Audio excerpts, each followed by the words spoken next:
Jnanatirmirandasya Jnananjana Shalakaya Chakshulaminitandjena Tasmai Shri Gurave Namaha. Gurave Gaurachandraya Radhikaye Tadalaye Krishnaya Krishna Bhaktaya Tad Bhaktaya Namo Namaha.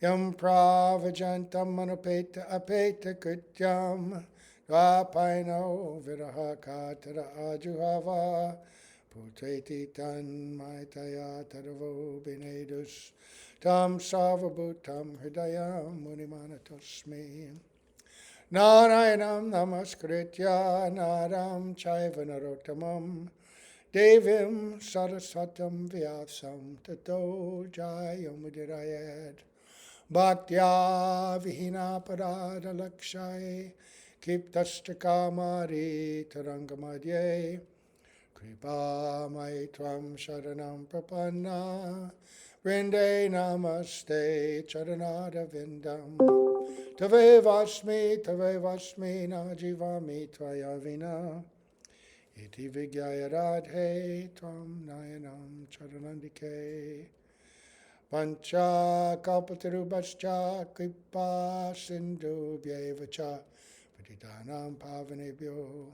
vaishnavebhyo namo namaha. So we begin by offering our most humble obeisance under the lotus feet of our beloved Gurus. Unto Sri Guru Pada Padma Nitya Lila Bhavishta Om Vishnu Pad Asta Tarsat Sri Simad Abhaya Charnadavinda Bhakti Vedanta Swami Prabhupada and unto Sri Guru Pada Padma Nitya Lila Bhavishta Om Vishnu Pad Asta Tarsat Sri Simad Bhaktivedanta Narayan Goswami Raj and all the Sama Vaishnavas Vaishnavis. You could turn that off if you want. It's just sort of, not doing much now. So, yesterday we were continuing on hearing pastimes of Sri Advaita Acharya. And we had heard that without worshipping Advaita, there's no possibility of getting the mercy of Nityananda and Chaitanya Mahaprabhu as well. It's a package. It's a package. And Mahaprabhu came with them, Vishnu Tattva, the three Prabhus, but he also came with his complete Shakti, Gadadhar Pandit, who is Srimati Radhika herself. And he came with Srivas Pandit, Narad Muni, who represents all of us devotees, aspiring devotees. So, complete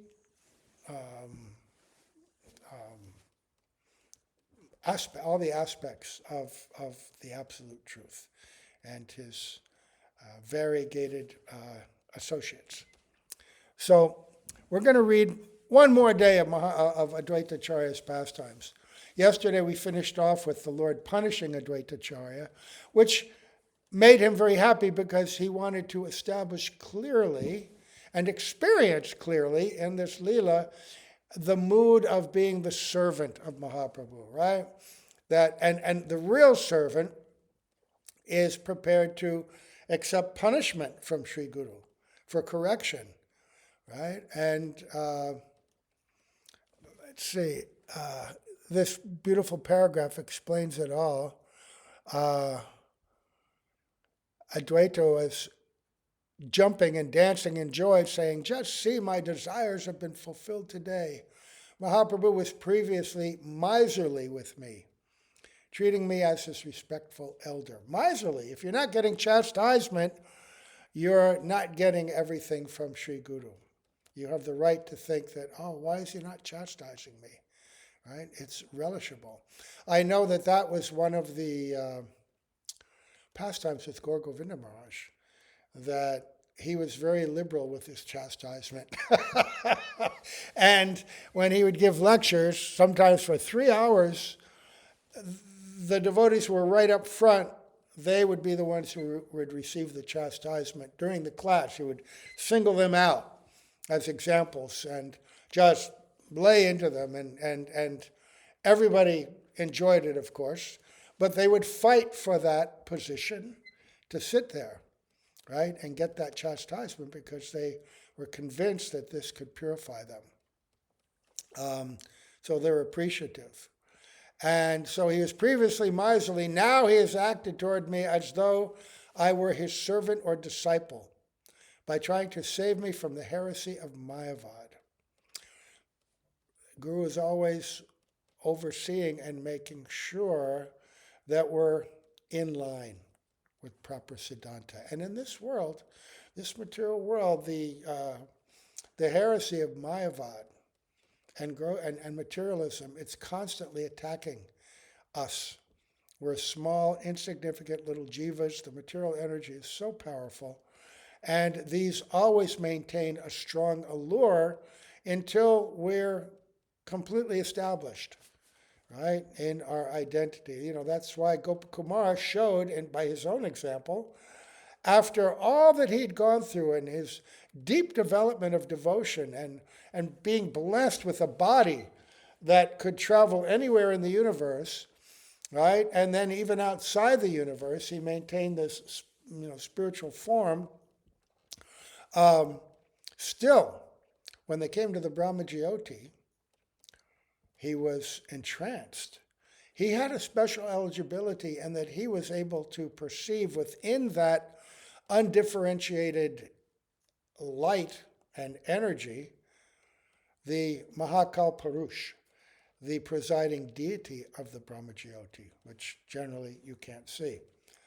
But the allure was that he was so attractive to merge into him.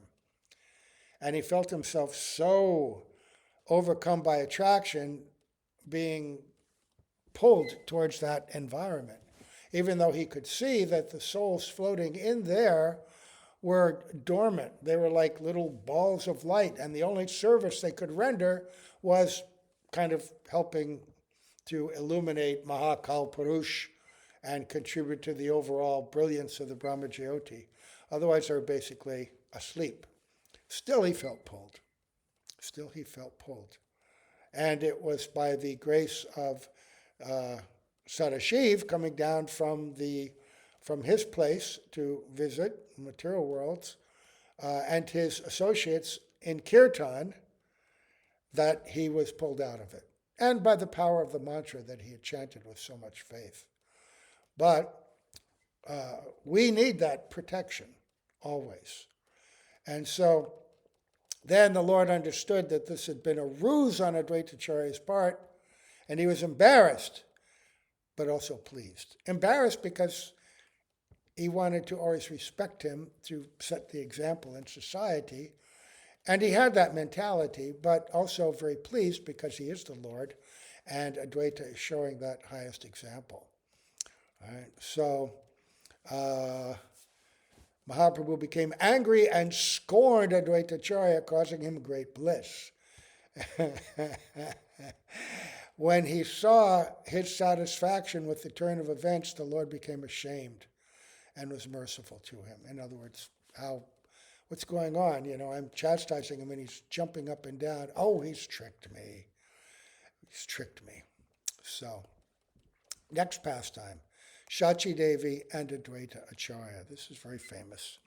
Mahaprabhu could not forgive even his mother when she looked askance at Advaita Acharya, who is compassionate for the plight of the conditioned souls.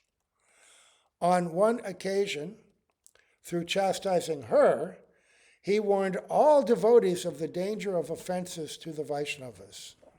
If Saci Devi, who is the essence of motherly affection, the avatar of Jashoda Devi, cannot be forgiven an offense to the Vaishnava, then what chance do others have?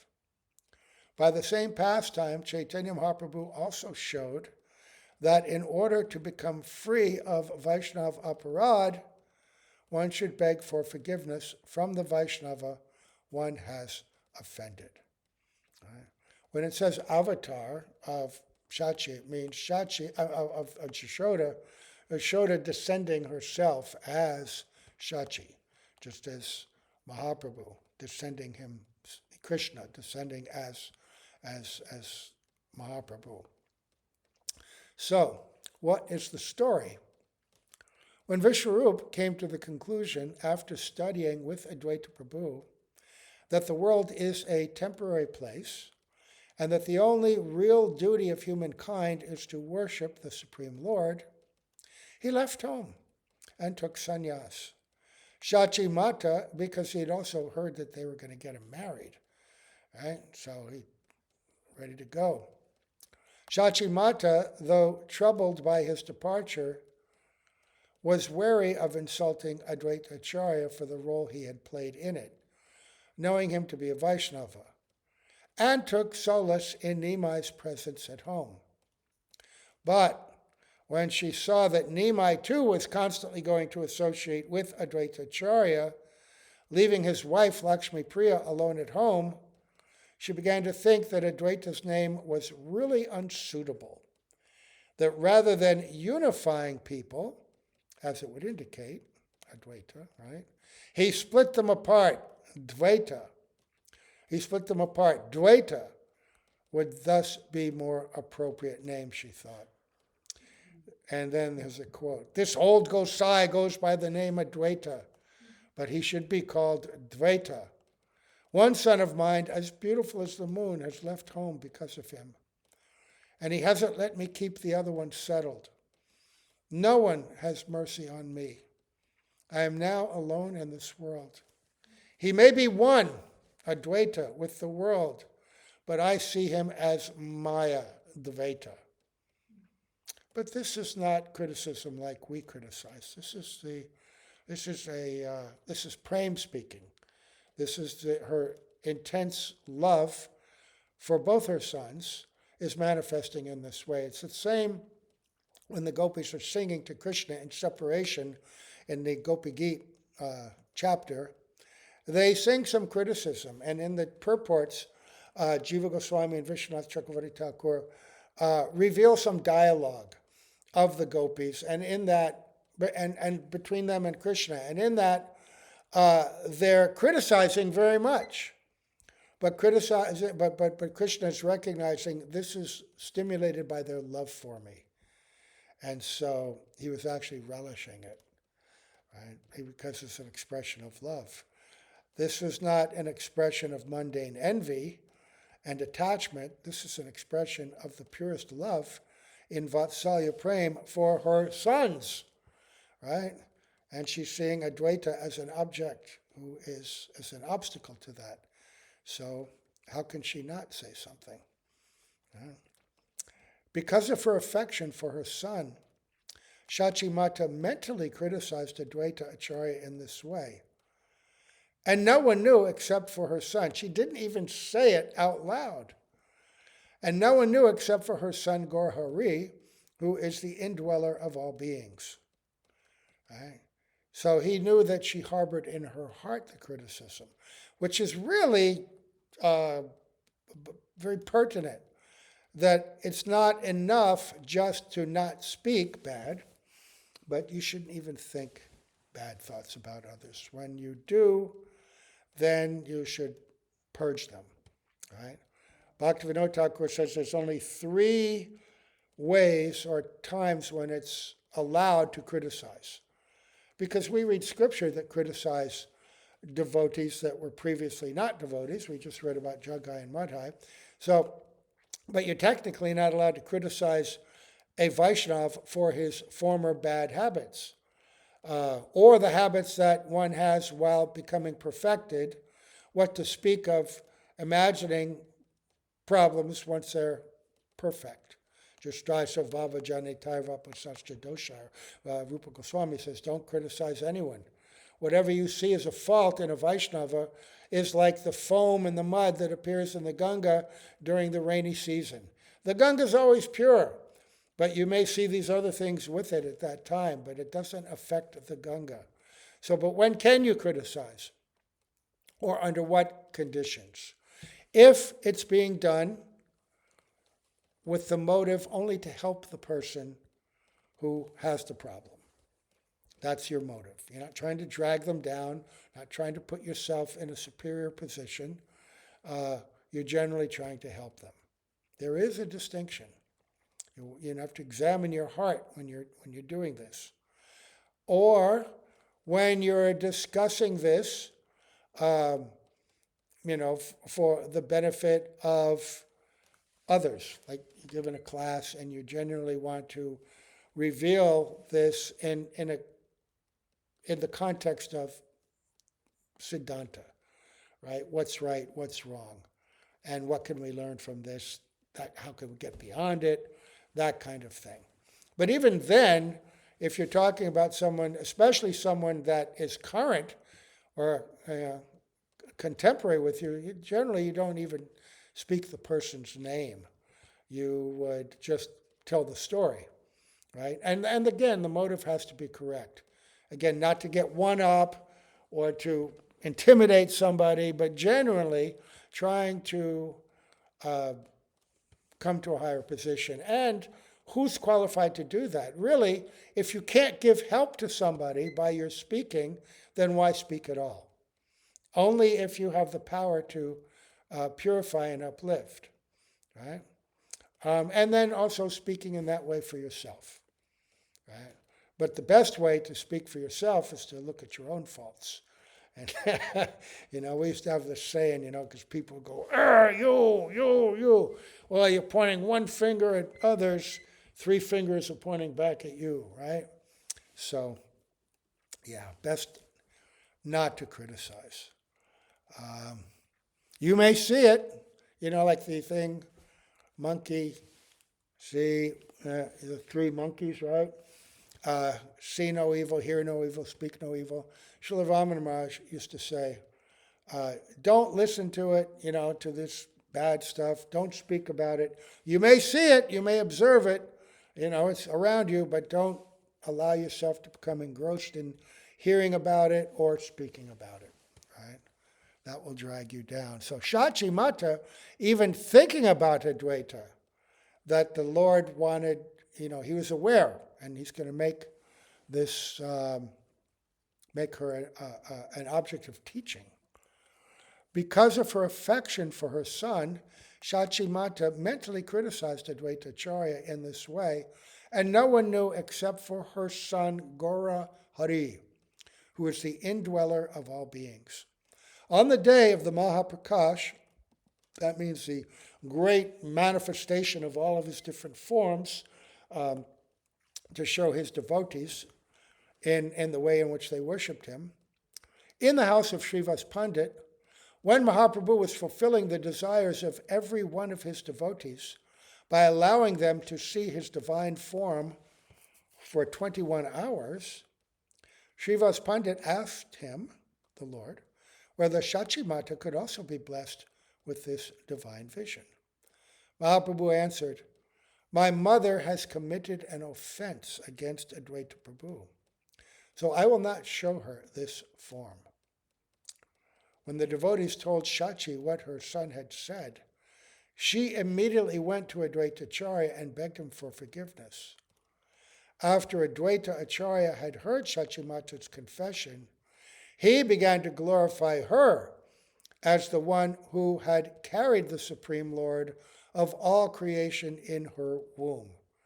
He continued to do so until he became unconscious from the overwhelming love that he felt. Only when he fell unconscious could Saci Devi finally take the dust of his lotus feet and thus be free from her offense. Mahaprabhu was satisfied with his mother and showed her his glorious divine form. Another important lesson we can draw from this story is that Vaishnavas are never proud. Even though she had given birth to Lord Gaura Hari, Saci Devi felt no pride in her exalted status. As soon as she became aware of having committed an offense, she went to Advaita Acharya without any hesitation and prayed to be pardoned. And then we see the other side of it, Advaita Acharya. What? You commit an offense to me? Impossible. This is described in the Chaitanya Bhagavat earlier.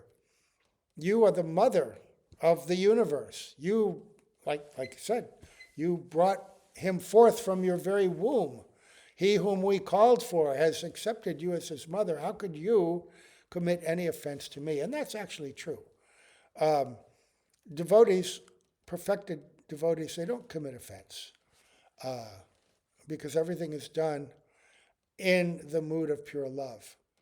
They may argue, they may fight, they may even appear to curse each other, but it's all done in this extraordinary mood of love. That story early in the morning when the rooster's crowing and disturbing Srimati Radhika, who's in the kunja with Krishna, she says something very harsh. Oh, that rooster should go to hell. Ordinarily, of course, the words of Radhika, Satya Sankalpa, how could it not come true? But this was spoken in this mood of great love. I don't want to be separated from my beloved at this point. Why are they waking us up? Curse that rooster. But the rooster was doing his service. That the birds at that time, if the divine couple are reluctant to wake up and separate and go back to their houses because it's getting late, they don't want to be discovered, then the different birds and monkeys and everybody begin to call and sing and do different things. So, and again, in Gopi Geet, there are so many statements like that, where the gopis are saying so many things. But Krishna enjoys it. And he says in Chaitanya Charitamrita, in the Adi Leela, in that 4th chapter, I like the harsh words and criticism of my friends, my beloveds, more than I like the prayers of the great sages reciting the Vedas or the Upanishads. This gives me so much more pleasure because it's done with such love. So we, in our dealings, have to put that quality in the forefront. Are we genuinely doing things out of affection as well-wishers, right? We should just have compassion, kindness towards everyone. And if somebody is a disturbance, then you just avoid them. But also, even those people, you try to have some compassion for. Like our gurus, they saw us. We have so many problems, but they're only compassionate and kind to us. So now there's a story called The Lord Comes to Shantipura. This is great. Advaita Acarya was Mahaprabhu's associate in Sankirtan, both in Srivasa's house and in the streets of Navadvip and along the shores of the Ganga, and later in the Rath Yatra festival. He was one of the dancers. Quote, this is from the Chaitanya Bhagavat, Madhyakanda. Everyone joyfully sang in unison, Krishna Ram Mukunda Murari Vanamali, holding on to Nityananda Prabhu and Gadadhar Pandit. Advaita Acarya ran in every direction like a lion. God, their joy in the Sankirtan. Here's another quote. The Lord danced along the banks of the Bhagirati, while around him all the people sang the names of Hari. Advaita Acarya preceded him, dancing ecstatically with a small group of devotees. Same chapter, 23rd chapter of that Madhyakanda. After Mahaprabhu had taken sannyas from Keshav, Bharti, and Katva, he became overwhelmed with love for Sri Krishna and started to run towards Vrindavan. With the help of some cowherd boys, Nityananda Prabhu tricked him into coming to the banks of the Ganga. Nityananda Prabhu wanted to show the wonderful sannyas form of Mahaprabhu to the people of Navadvip and brought him to Shantipura. When Mahaprabhu saw the Ganga, he thought that the river was the Jamuna and became overwhelmed with ecstasy. He had no sense of time, right? At that time, he was so absorbed internally, he didn't know how long he'd been walking. Oh, it's just that I'm here at the Jamuna, right? Even though it was the Ganga. Then, meanwhile, Advaita Acarya heard that Nityananda Prabhu had brought Mahaprabhu there and came by boat across the river with new clothes for him. Mahaprabhu was astonished to see Advaita Acarya, wondering how he could have known that he was in Vrindavan.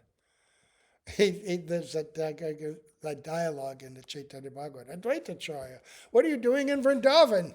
In a boat on the river. how did you get here? He genuinely thought Advaita Acharya was in Vrindavan. Advaita Acharya answered by saying that Vrindavan was wherever Mahaprabhu went, and that the northern flow of the Ganga was, in fact, the Jamuna. The Ganga has two sides. The northern is when the Jamuna meets with the Ganga, it stays along the northern side, and the Ganga is the southern side, right? So they're both there. So he was with the Jamuna River. When he heard these words, Mahaprabhu realized that he had been tricked into coming to the northern bank of the Ganga across from the town of Shantipura. Advaita Acharya had Mahaprabhu take a bath and dressed him in the new cloth, and then took him to his house where the Lord stayed for several days. I wonder if they're going to tell some of those stories. Advaita and Nityananda, when Advaita's feeding them. Oh, perhaps. When Saci Devi and the people of Navadvip heard that Gaurahari was at Advaita Prabhu's house, they all came there to visit him. Seeing him in his dress as a sannyasi and shaved head now, they felt joy mixed with separation. Sita Thakurani prepared an immense meal and served it on whole leaves from seed banana trees for Mahaprabhu and Nityananda Prabhu. In the Chaitanya Charitamrita, it's described that those trees were big banana trees with no less than 12 large stalks of bananas. If you see banana trees in India, they're different sizes, but these leaves, some of them are longer than what I'm showing here, 5 feet, like this wide, 2-3 feet wide, and that was their plate. And Advaita Acharya put this gigantic mound of rice on each plate, covered in ghee, and all around the plate were pots and leaf cups full of vegetables and soups and everything else imaginable. And there were 2 of them, and when Mahaprabhu saw this in the room, he thought this was the deity offering. And he said, "Oh, you prepared very nicely for the deities." And Advaita said, "Oh no, this is for you 2. And Mahaprabhu says, "I can't eat like this. This is enough for, 100 men, 12 men, I think he said, but really many, many more when you hear about how it was being served." But then Advaita said, "Don't try to trick me. I know that you eat in the house of all the cowherd families every day at every meal in Vrindavan. This is just a morsel for you. So just sit down and eat." And he says, "Okay, but I'm only going to take half of the cups and bowls. I can't take it all." Advaita said, "That's all right." But every time half of a bowl or half a cup was finished, then he'd come and fill it up. And so the eating went on for a long time. At that time, there were many joking exchanges between Advaita Prabhu and Nityananda Prabhu. Because, Mahaprabhu was saying it's too much. Nityananda said, "I've been fasting for 3 days because of getting ready, going to Katva, the sannyasa ceremony, then walking everywhere. And I came here expecting to break my fast, but I can see you've prepared not even enough to fill half my belly." And he's criticizing Advaita, and Advaita calls him a reject Paramahansa. You just cause problems for all the grahastas wherever you go. You reject Paramahansa. And and then they're arguing back and forth, and Nityananda takes a giant clump of rice and throws it at Advaita, and it sticks on his leg. And Advaita Acharya, receiving the remnants of Nityananda sticking to his body, begins to dance in ecstasy all over the room. It just goes on and on. So Mahaprabhu afterwards also ate foodstuffs prepared by his mother, Saci Devi, in order to ease the suffering he had caused her by his departure. The reunion of devotees turned into a great festival, and Advaita Acharya's house in the town of Shantipura was transformed into Vaikuntha. Everyone was dancing and singing the names of Hari. Advaita's house became Vaikuntha Puri. That last sentence, two sentences, was from the the Chaitanya Charitamrita. Okay. All right. Okay, well, we can read a little bit more here. Advaita goes to Puri on the annual pilgrimage. Okay. Well, that's a long one. Okay.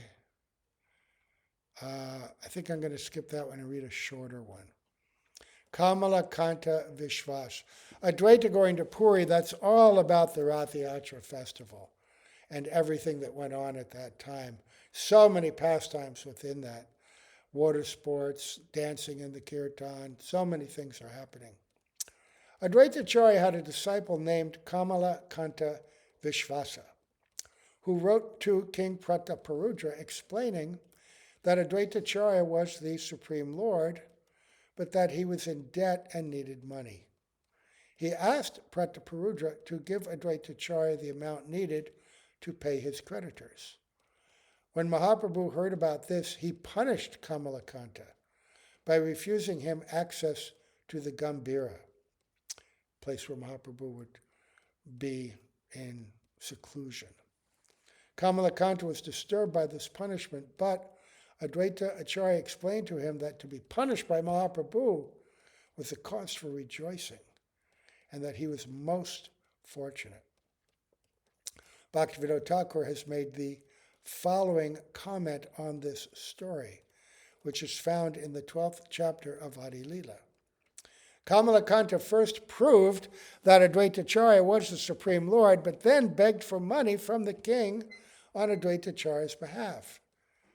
This action was very displeasing to Mahaprabhu. Even though Advaita Acharya is God himself, he is in the world playing the part of a man in order to teach. For an Acharya to beg from a king in order to free himself from a debt is considered to be a shameless behavior. Acharya, sannyasi, renounced devotee. We don't go licking the boots of kings, begging for money, right? Mahaprabhu would not even associate with anyone with the name king, right? One should entirely abandon the desire for material gain, and if the desire for material well-being is taken to the point of begging from a foreign king in order to become free of debt, then one's spiritual life will certainly go to ruin. Kings are by nature materialistic. If one eats the food of a materialistic person, his mind becomes polluted. With the polluted mind, one can no longer remember Krishna and his life is wasted. So then here's a quote. Such begging from materialistic men is therefore prohibited for everyone, but it is especially so for those who are in the position of Acharya.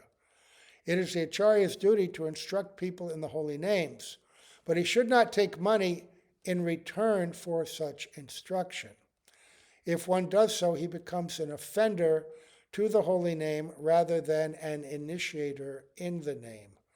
If an instructor of the holy name becomes a money collector, then it is a matter of shame and his religious reputation will be ruined. Okay, so he's indicating here the subtle point of intent, right? That why are you begging? Because you are in personal difficulty and you want to be relieved, therefore you will go and associate with a king and beg from him? No, renounced person, they depend on the Lord. And Vaishnavas, right? But you don't have to beg from them. When Gurudev came to America, he said, I've not come for anything from you. I don't want a penny, a farthing. I only want your heart. And then, when the heart is captured and one is happily engaged in service, one may be spontaneously encouraged to offer some service to the devotee, to the acharya, to the guru, for one's own benefit, please take this, let me serve you. But the guru has no direct need for that, nor that's not their desire. And in the same way, you don't teach or give initiation because this disciple's wealthy and then I'll get money from them. That's very dangerous. That's an offense. It's the same as doing Bhagavad Saptaha for a living, which is also condemned.